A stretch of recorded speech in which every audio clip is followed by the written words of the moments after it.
Hola mis amigos, ¿cómo están? ¿Quién les habla? Es su amiga de siempre, Rosita Salazar, tu chica carismática. La vida es más difícil.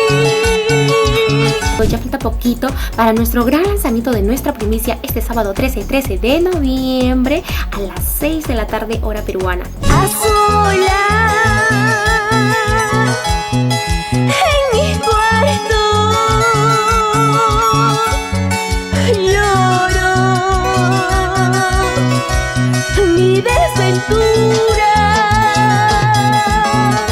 Estaremos estrenando nuestra primicia, Deja de Joder.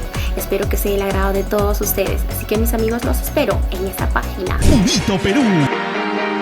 Igualito que tú.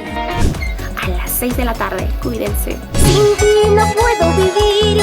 Si no regresas, amor, llorando por ti estaré.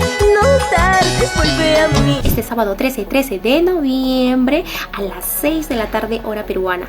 Deja de joder. Y yo también soy Purito Perú, igualito que tú.